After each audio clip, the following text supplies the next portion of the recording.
கேள்வி.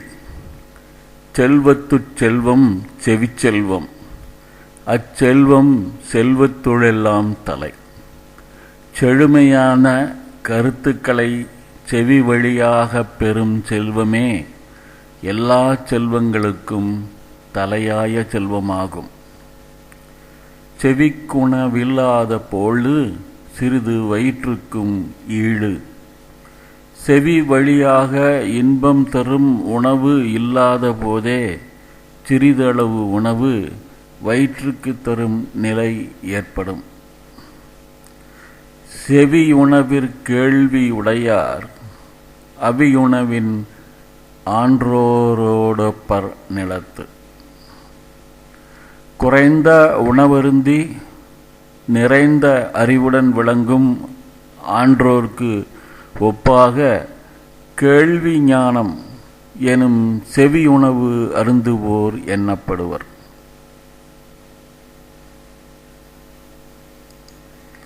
கற்றிலனாயினும் கேட்க அகுதொருவர் கொர்க்கத்தின் ஊற்றான் துணை. நூல்களை கற்காவிட்டாலும் கற்றவரிடம் கேட்டு தெரிந்து கொண்டால் அது நடை தளர்ந்தவனுக்கு உதவிடும் ஊன்றுகோலைப் போல துணையாக அமையும். இழுக்கல் உடையூழி உற்று கோலற்றே ஒழுக்கமுடையார் வாய்ச்சொல். வழுக்கு நிலத்தில் நடப்பதற்கு ஊன்றுகோல் உதவுவது போல் ஒழுக்கம் உடையவர்களின் அறிவுரையானது உதவும். எனைத்தானும் நல்லவை கேட்க அனைத்தானும் ஆன்ற பெருமை தரும். நல்லவற்றை எந்த அளவுக்கு கேட்கிறோமோ அந்த அளவுக்கு பெருமை கிடைக்கும் என்ற நம்பிக்கையுடன் இருக்க வேண்டும். பிழைத்துணர்ந்தும் பேதமை சொல்லார் இழைத்துணர்ந்தீண்டிய கேள்வி அவர்.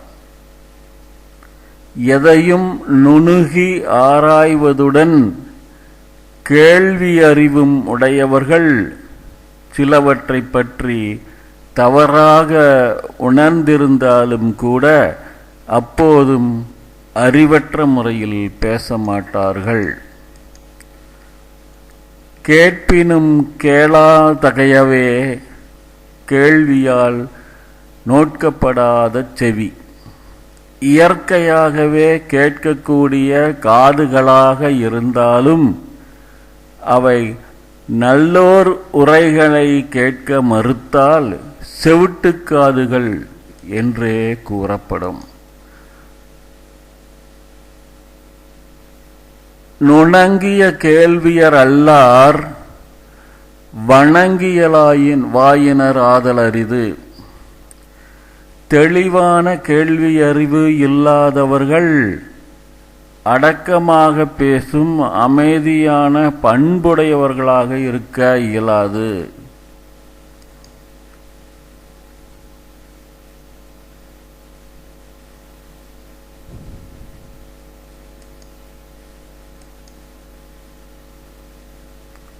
செவியிற் சுவையுணரா வாயுணர்வின் மாக்கள் அவியினும் வாழினும் என்.